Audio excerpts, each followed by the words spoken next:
नमस्ते दोस्तों, कैसे हो आप? दोस्तों आज मैं आशीष भानोट सर के यहाँ पे आया था वो चेकअप करवाने के लिए। अब तो मैं बिल्कुल ऑलमोस्ट मैं ठीक ही हो गया हूँ। थोड़ा मोड़ा बचा हुआ है, वो भी मतलब हफ्ते 10 दिन में वो भी मैं ठीक हो जाऊंगा। तो मैं यहाँ पे आया तो मैं राहुल भाई से मिला। ये राहुल भाई हैं, इनको भी सेम हम मेरे जैसे इनको भी यही प्रॉब्लम था। तो मैं यहाँ पे आया तो अब हम दोनों, इनका भी ऑलमोस्ट मतलब फोर्थ सिटिंग हो गया, ये भी अब ठीक है। अब तो हम दोनों अपना रिव्यू शेयर करते हैं कि हमारी मतलब जर्नी कैसे स्टार्ट हुआ, कैसे ये प्रॉब्लम हुआ, कैसे हुआ।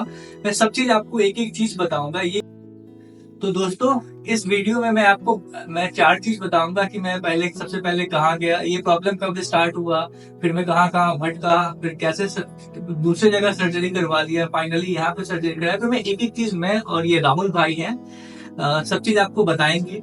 तो स्टार्ट करते हैं। राहुल भाई, पहले आप अपना जर्नी बताओ। ये बताओ, ये प्रॉब्लम आपको कब स्टार्ट हुआ था? आपको पहले क्या था, ये फिस्टुला था या पाइल्स था?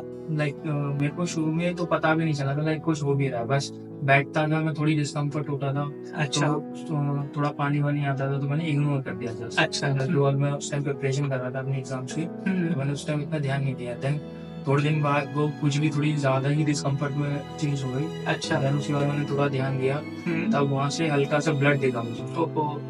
देन मैं अपने पास के क्लिनिक में गया। अच्छा। जो लोकल डॉक्टर्स होते हैं, मैंने उनसे कंसल्ट किया। देन उन्होंने मेरे को बताया कि आपका ये तो अभी पाइल्स है। अच्छा। देन आपका बाकी 15 दिन बाद हम आपको देखेंगे।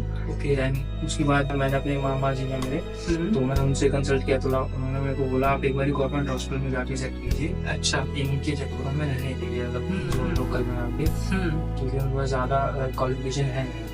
देन मैं वहाँ पे गया अपने गवर्नमेंट हॉस्पिटल में। तब उन्होंने पहली बार में मुझे बता दिया कि फिस्टुला है आपको। अच्छा। ये आपका प्रोसीजर रहेगा। अच्छा, उन्होंने भी बोला कि एमआरआई करवाओ ये? वो तो सारी उनकी जांच वगैरह हुई। उसके अच्छा। बाद उन्होंने एक लिक्विड डाला था कोई, शुरू में जब हुआ था तो अच्छा। काफी दर्द हो रहा था। तो लिक्विड से पूरा उनको मतलब उनको कंफर्म हो चुका था कि मेरे को फिस्टुला है, बट ये नहीं पता था कितने डिग्री पे है, अच्छा। किस एंगल पे है, कितना डेप्थ है उसकी। अच्छा। मेजरमेंट में चाहिए थी। ओके। बाकी एमआरआई वगैरह करवाया था तो काफी ज्यादा चीजों को समझ आई। लेकिन उसके बाद उन्होंने जब सर्जरी करी, ओपन सर्जरी, अच्छा। उसमें जो पेन था वो भयंकर था। मैं बैठ भी नहीं पाता था। अच्छा। और सर्जरी कराने के मतलब कितने दिन तक आपको वो पेन रहा था? लगभग 1.5 महीना था मुझे पेन। अच्छा।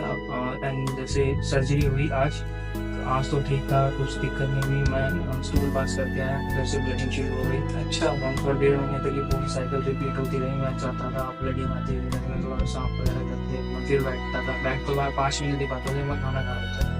मैच 15 मिनट मैंने बैठ लिया, बाकी में लेटे रहा था पूरा। इसलिए बुरा हाल हो चुके थे। फिर उसके बाद लगभग 1.5 से 2 महीने बाद में दोबारा गया उनके पास। सर ये तो बहुत ज़्यादा ही हो गया, पहले से बहुत ज़्यादा ही चीज़ हो गई दिमाग से। तब तक प्लस एंड ब्लड दोनों हमें एक साथ स्टार्ट हो चुके।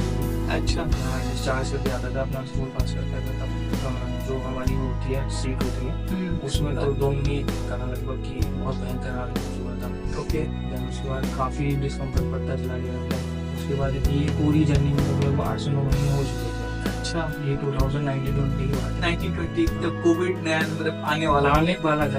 बेसिकली केरला में डैम फेल हुआ था वो। अच्छा। दिल्ली तक आए नहीं थे, खबरें आ चुकी थी कि ऐसा कुछ हो रहा है। देन उसके बाद लॉकडाउन लगा। ओके। उसके बाद तो सब कुछ रिस्ट्रिक्शन हो गई। फिर मैं घर पे ही सारा दिन लेटे रहता था। कभी इस करवट पे लेट गया तो कभी उस साइड पे, बस ऐसे ही थोड़ा अच्छा चलता था। ओके। फिर जो वहाँ से मान लो कोई डॉक्टर थे, मैंने उनसे दोबारा कंसल्ट किया, मैं अब कुछ हो जाएगा क्या पता। उन्होंने एंटीबायोटिक दे दी। फिर उनको उसको खाता था पूरे लगभग 1-1.5 महीना लॉकडाउन में उन्होंने वो भी खाया। अच्छा। कुछ फर्क नहीं पड़ा, बस वो जब तक गोली का असर है तब तक दर्द कम है। और परसेंट ब्लड तो आएगा ही आएगा, वो तो एक नॉर्मल रूटीन सा हो गया था। देन फिर उसके बाद मैंने यूट्यूब पर सर्च करना शुरू करा, मैं क्या चीज़ क्या हुई है, मेरे को खुद तो पता चले एक बार, ये मैं दूसरों को तब बताऊंगा ना। ओके। क्योंकि अगर हमें किसी से कुछ लेना है तो हमको पहले बताना पड़ेगा मुझे ये चाहिए। बिल्कुल। तो मैंने यूट्यूब पर सर्च करना शुरू किया, तब सर्च की वीडियो मेरे सामने आई काफ़ी। ये कौन सी ईयर की बात है? ये है 2000 21 फरवरी या मार्च के आसपास की एग्जैक्ट ईयर है वो। तब मैंने देखा, हमने काफ़ी सारे वीडियो देखे लाइन से। मैं जो फीडबैक थे जिनके नंबर से मैंने उनको फ़ोन किया, मैं सर आपका ये हुआ था। ओके। उन्होंने काफ़ी हेल्प की, उन्होंने मेरे को बताया ये आ गया था। देन उसके बाद मैंने सर से भी कंसल्ट किया। ओके। फिर सर के पास आया सर, तो मैंने बताया, सर ने बताया इनको आप ये टेस्ट करवाओ। फिर सर ने मेरा फिर मेरी लगभग 400-500 फिर यही गई। ओके। तो उसके बाद में को वही लाइक डिस्काउंट वगैरह। यहाँ पे आप मतलब कौन से ईयर में, मतलब इसी साल? मैं आया था यहाँ पे Feb 2023 के आसपास। तो अच्छा, ओके। तो यानी फिर एक साल आपका जो है हाँ। कंटिन्यू ये जो सर्जरी और जितनी भी चीजें होती हैं वो चला, और 4 सीटिंग के बाद, मतलब 4 बार हुई सीटिंग के बाद अब आप पूरी तरह से पूरी ठीक तरह हो। से ठीक है, कोई ऐसी कुछ नहीं, खास दिक्कत नहीं है। ओके। तो देखा दोस्तों, अब मैं आपको अपना हिस्ट्री शेयर करता हूँ। इनका तो आपने सुन लिया, मैंने राहुल भाई साहब का सब चीज एक टू जेड चीज राहुल भाई साहब ने बता दी है। 19 में शुरू हुआ, ऐसे ऐसे ये हुआ। अब मैं आपको अपना जर्नी बताता हूँ। मुझे ये प्रॉब्लम 2011 में हुआ था, जब मैं 12th क्लास में था, और उस टाइम इतना पता भी नहीं था कि मतलब क्या कैसे। मैं तो नॉर्मल सा घाव समझता था, मैं सोचा ऐसे ही ठीक हो जाऊंगा। पैसे इतने होते नहीं थे, इतने अमीर बैकग्राउंड से था भी नहीं। तो बस मैं सोचा कि अब ये हुआ तो कोई नहीं, होम्योपैथिक डॉक्टर से पहले कंसल्ट करता हूँ। तो उनसे दिखाया तो वो बोले फिस्टुला है, लेकिन ठीक हो जाओगे क्योंकि स्टार्टिंग फेज में है, लेकिन इसका मेडिकेशन लंबा चलेगा।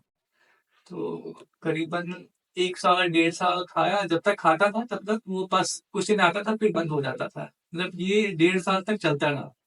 तो अब मुझे अपने फर्दर स्टडीज के लिए दिल्ली आना था।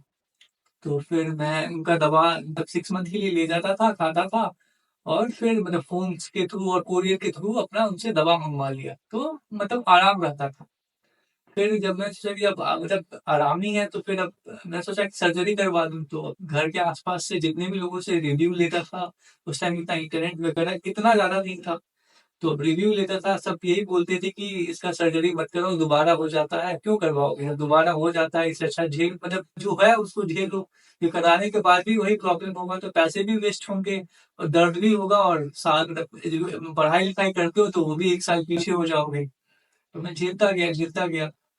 मैं सबसे पहले मैं यहाँ पे भी एम्स में भी गया, तो एम्स में भी वो छाछ सूत्र टाइप से वो कुछ करते थे, तो सोचा करवाऊं, लेकिन जो छाछ सूत्र करने जाते थे उनका मेरे को मतलब वो ऐसे लगा रहे थे कि वो बोले कि इसमें इतना दर्द होगा, तो मैं डर गया, तो मुझसे क्यों करवाऊं।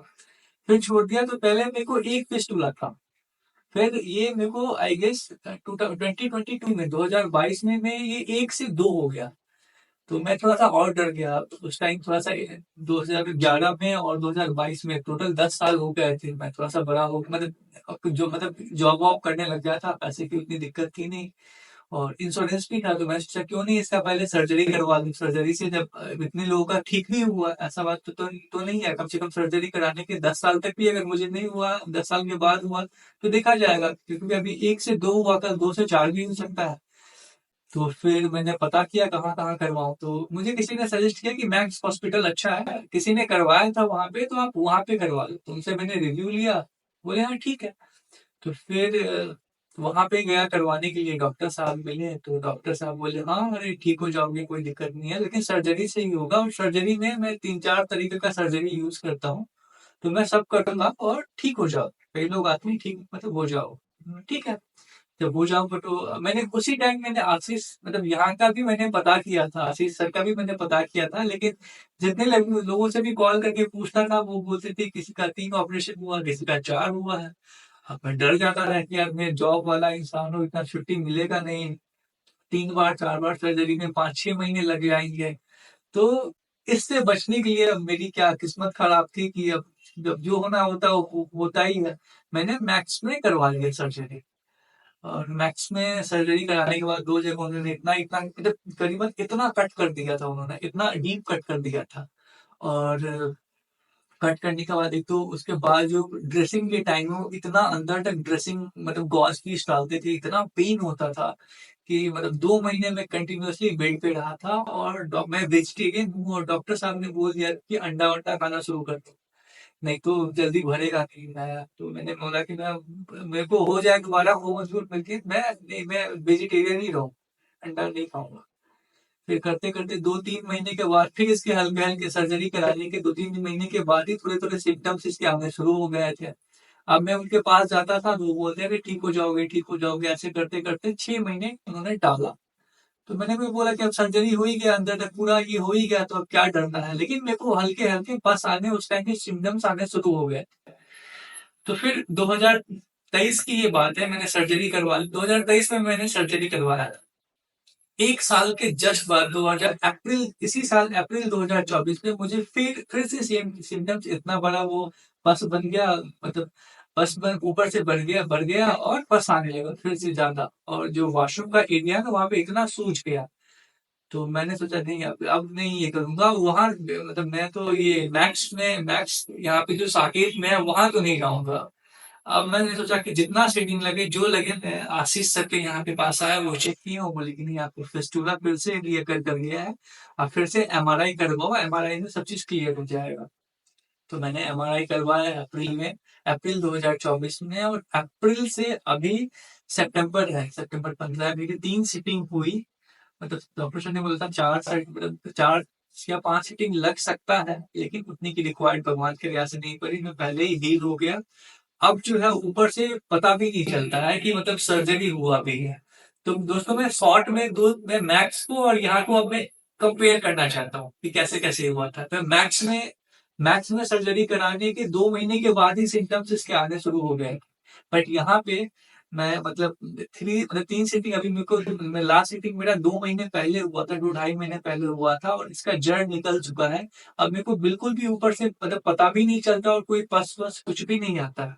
और यहाँ पे प्रॉपर गाइड किया जाता है कि ये ऐसे ऐसे है, कुछ भी चीज छुपाया नहीं जाता है, ऐसा नहीं है। तो मैं आप लोगों को यही रिकमेंड करूंगा कि दोस्तों यहीं पे सर्जरी इसलिए कराओ कि देखो मे भी 2 सीटिंग 3 सीटिंग 4 सीटिंग में होगा, बट प्रॉपर ठीक हो जाओ। इधर उधर भटकने से तो थोड़ा सा अपने भाई का अगर मानो तो, बाकी आपको जैसा ठीक लगे।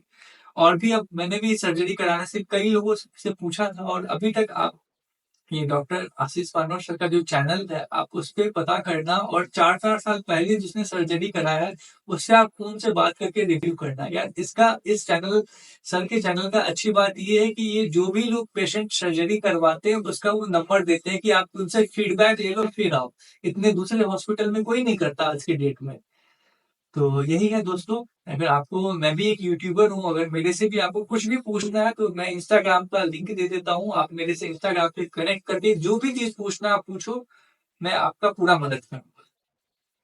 तो फ्रेंड्स, वीडियो को यही मिलकर आप कुछ बोलना चाहोगे? मैं एक ही चीज बोलनी है कि अगर आपको कुछ भी वहां पे लग रहा है कि मेरे को हो रहा है, डिस्कम्फर्ट हो रहा है, या पस आ रही है, ब्लड आ रहा है, आपको ऐसा हल्का भी इंटेंशन होता है, तो बेटर है आप शुरू में ही सर से या किसी और से, या फिर कैसे वे उस पर जितना हो सके ध्यान दीजिए, क्योंकि ये जगह वो है कि वंस वो एक बार फैल गया ना, तो आप उसको कंट्रोल नहीं कर पाओगे, पहली बार। दूसरी बात, आप इतने चिड़चिड़े हो जाओगे, सुसाइडल थॉट्स आने लगेंगे एक महीने या थोड़े टाइम के बाद में, कि आप उसको ना हैंडल कर नहीं पाओगे अच्छे से। तो बेटर है आपको जब लगे ना कि उनको कुछ हो रहा है, या वहाँ ऐसी जगह कुछ हो गया जिसको मैं अपने दोस्तों को नहीं बता सकता, घर वालों को तो चलो हम बताएंगे ही, क्योंकि उनके अलावा वो तो है ही नहीं दुनिया में। तो बेटर है आप किसी को कंसल्ट करो इस चीज के लिए कि ये मेरे साथ हो रहा है, ये सिम्टम्स है, मुझे क्या करना चाहिए। और बाकी अगर आप भी मानोगे तो आप सर से आओ, सर के पास आओ। बात सर के पास आओगे आप, आपको खुद ही समझ आ जाएगा कि हाँ मुझे क्या करना है, आगे क्या नहीं करना है। हाँ मैं ये मानता हूँ टाइम जरूर लगेगा, पर जो आपको डिस्कम्फर्ट हो रहा है वो पहली सर्जरी के बाद लगभग ना के बराबर ही हो जाएगा। एंड फाइनल मेरी तो एडवाइस यही रहेगी कि आप इस चीज को बिल्कुल इग्नोर मत करो, क्योंकि आपके खाने पीने से लेके और आपकी पढ़ाई से लेके आपकी जॉब, ट्रैवल, या जो भी आपके शौक वगैरह है, ये बिल्कुल रिस्ट्रिक्ट कर देगा उस चीज को। ये वो जगह है। अगर आपको इवन मेरे को अगर इसको किसी कंपेयर करना हो तो ये मैं किसी का मजाक नहीं उड़ा रहा हूँ, अगर किसी को कैंसर भी हो जाता है, वो इससे ज्यादा बेटर सिचुएशन में होता है, क्योंकि वो बंदा बाहर जा सकता है, कुछ काम कर सकता है, उस चीज से लड़ सकता है बाहर जाके वो। पर ये चीज जगह वो है कि आप ना तो किसी को बता सकते हो और ना ही इससे लड़ सकते हो। तो बेटर है कि आपको जब भी लगे मेरे पास कुछ डिस्कम्फर्ट हो रहा है, या हल्का भी लगने लगा कि टाइम से रेगुलर स्लीप हो रहा है, तो आप किसी से कंसल्ट कीजिए। Thank you. ठीक है दोस्तों, मैं भी यही बोलना चाहूंगा, इस बीमारी को बिल्कुल इग्नोर नहीं करें, क्योंकि जितना आप इग्नोर करोगे उतना और ये बढ़ते, जैसे ये पेड़ का जड़ होता है ना वो फैलने लगता है, ये भी ऐसे ही फैलने लगता है। तो वीडियो को यही एंड करते हैं, बाकी आपको जो भी डाउट्स हो आप कमेंट करके पूछ सकते हो। नमस्कार।